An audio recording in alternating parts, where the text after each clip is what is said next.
All right, you guys, we got round results to talk through. This is a bit sad, isn't it? My team is ranked 2,118, so we're pretty well holding steady based on where we were last week after a couple of average scores this week with Nat Butcher and co, which we'll speak about in a sec. But squad value, 13.183 mil up against Hugger Clan. Dylan, well done, absolutely killing it, ahead by 122 points, so big lead at the moment. And then from second to third, there's just under 40 points there. So it's a decent little gap, and then it gets a lot closer after that. But 14.23 million, so just over a million more team value than myself. So which shows why we trade pretty hard at the start to make sure we get the right cash cows, and obviously that starting team is really important as well. So well done to Dill. Obviously not incredible for my squad. We'll have a quick look at his squad there for the Hugger Clan. And you see, he even had Nat Butcher as well, so I really can't complain. You had McInnes, I had him.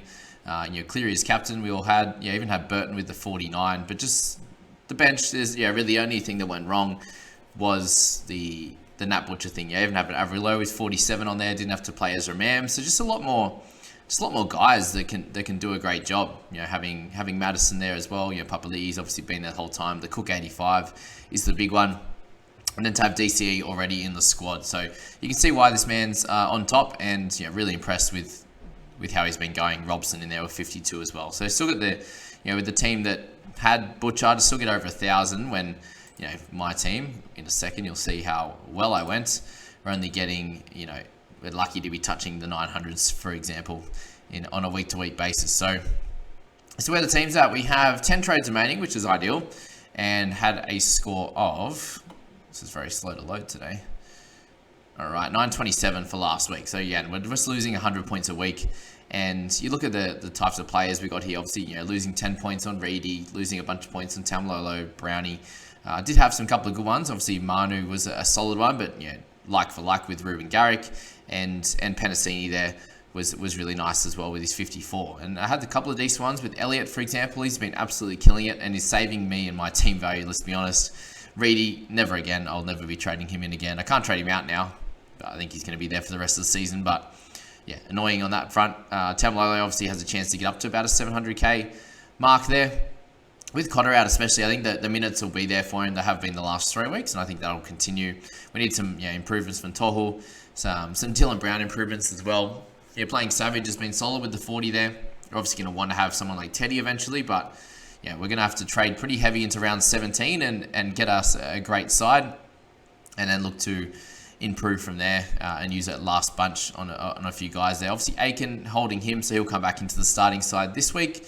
Well, in round 16, we do have the bit extra time off this week, and I'll update you guys on the Kiwi and Tonga game as well. That'll be cool to watch.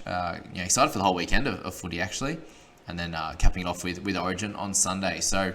Yeah, team's looking okay. And the biggest issue now is Lockie Ilias with the down to 421k. I think he lost 48k, and was wanting to hold him up through 17. And turns out it would have been a much better hold to look up to continue holding Walters than holding Ilias. But we weren't to expect him to get hooked and get a -3. But is what it is. So it might be an issue. Might have to trade him and use that extra one, considering we only have 10. That is definitely a small worry. So this is my squad at the moment. We'll move on to the People's squad now and see how they go. It's had a little bit of a tough bunch of weeks, unfortunately. We're sitting in the top 100, and now we're a little bit outside of that. But we'll jump into that now. Okay, for the People's squad, we used one trade last week and a score of 916. So not as good as my team, and we're out to a rank of 278, unfortunately. So definitely losing ranks week to week, and this week not an exciting one, to be honest. We had Kohler there with the 36 compared to like Penasini for me. Having Garrick's been a nice trade in the last 2 weeks, but Teddy with 42 was obviously not ideal at his price. Butcher, Tohu, having Savage in there on the bench, McInnes the 40, the Reed Marnie 42, Josh Jackson and Papali'i 47 and 49, Dylan Brown 41. So there's too many low scores. We need some more 50s and 60s, that's for sure. With the type of caliber of player that we have, all being priced on or above that 700k mark, which is a 50 average. It was way too many, or guys that we should be expecting to get 50s, just way too many 40s, which is not ideal. Let's talk a little bit more strategy in this one than we did in my squad. So Butcher's going to need to go, most likely this week. We're going to trade him out in 17 anyway, but this will be the one to trade him out. So 601k, we only have 46 in the bank, which I'll move that to round 16. But 46 in the bank there. He's going to be one that we're going to need to move on over the next few weeks. We have 11 trades remaining, so obviously pretty helpful there. Ezra we need. Savage, I think we just continue holding because he's making a decent amount of cash, and we'll use him as a bit of a cow over the next few weeks. Davy, I think, is going to have to stay at the 220. And in terms of our starting side, then really is only... Who do you move on? You can move May on. They did play, obviously, the Warriors, which gave them a little bit of an easier crack. Do you trade Karaz with how well he's going? He's going to make a bunch of cash over the next few weeks. So the main issue is that we've got that many guys that are making money, which is great, right? But unfortunately, we're just not capitalizing on good weeks. We've just had a bunch of guys that have scuffled a little bit over the last few weeks. Elliott's been our main shining light. King, do you continue holding him until he stops averaging 50? Do we hold one more? Well, we trade Butcher this week and get whoever we please at the 47 or below. And do we move anyone else on? I'm not exactly sure, to be honest with you. We need some improvements from a few guys. We're going to have to improve our centres. So Matty Burton is a guy that we're going to have to look at. If we're looking at keepers, we're pretty well set in the wing fullbacks. I think we're going to need one more half, to have the 3 decent ones there. Edges, mids, obviously, Jackson's not a clear top one. McInnes we've brought in this week for Payne Haas, and he didn't perform accordingly. We need Tohu Harris to improve. Elliott's been going great. He might be a hold for the rest of the year. Butcher, we're going to have to drop from there. We're going to have to improve on our hooking position, whether it's Damien Cook, whether it's Reece Robson.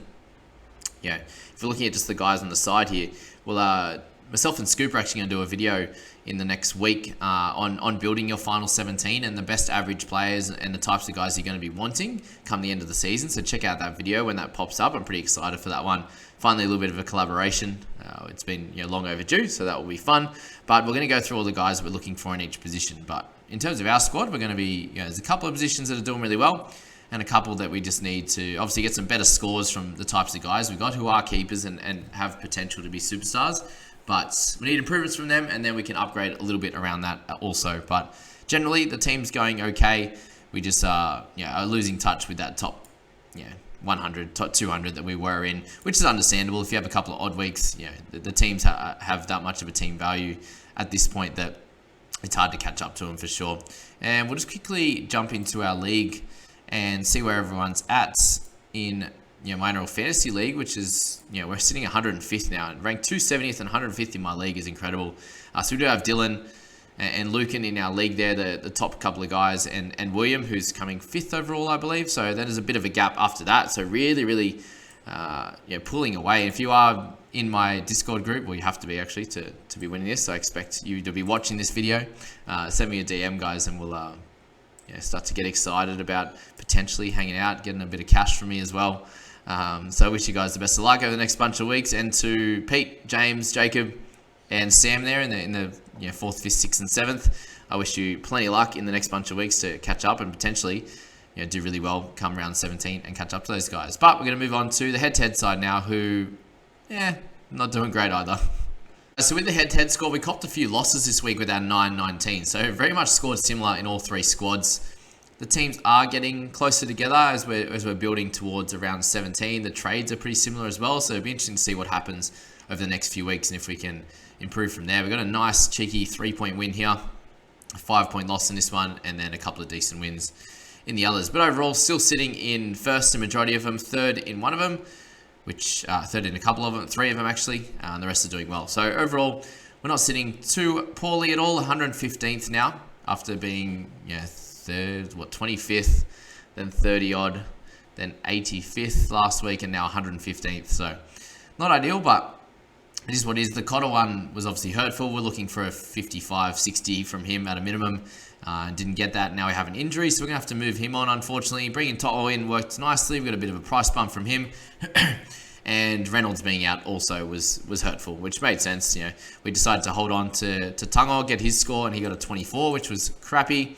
We then had to take Fatala Mariner's score, which we would have obviously had a Reynolds or Reynolds or a Cotter over those types of players and looped from there, which just wasn't able to happen. Payne Haas getting the 49, Burton getting a 49, playing Ezra Mam. Cook was our only real shining light in this squad, and Garrick was lovely there, 58. We're missing out on Adam Elliott, which would have been ideal.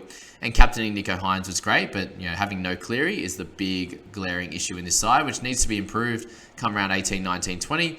Having a Cleary in there with Hynes to go along with the back line we have, plenty, the gun Cook, for example. We're going to have to update a little bit through the centres and the halves as well, as I spoke about with Cleary. So that'll be the theory there. We've got plenty in the wing fullbacks with To'o as well. And just an issue with, obviously Cotter. Got Reynolds in there. So there's plenty of good guys, right? But it's just overall, we're just really copped it this week. We would have been a lot better in the 950s, 960s, 970s, I would say, if Cotter and Reynolds are playing. We then don't have to move Hynes up. We don't have to play Tungo, for example. But we have 10 trades remaining. Obviously, 2K in the bank isn't ideal, but we got a bunch of straight swaps we could do for Cotter if we want to, or we could downgrade, upgrade. The guys that we're looking at moving on could be a Peoples, right? We have, we could downgrade for him. We can get a cash out. We could move on from Cotter, for example. I think Fatale Mariner is going to continue to get some decent minutes, so he's got a bit of cash to make as well. Tungo needs to go as well, so we can downgrade him. Kola eventually. So there's definitely some options. What do we do with Haas? Do you hold him for the rest of the year? There's a few question marks there, but generally that's where we're at the moment in the head-to-head squad. We will do a bunch of videos heading into round 16. Obviously, we don't play this week with the international games and Origin, and then we'll move on to games after that. But let me know where your teams are at. Obviously, our teams are starting to fall away a little bit at this time, but that can happen when a bunch of the guys that you think are going to be scoring 50 plus just happen to get about 40, and you have one or two Butchers out.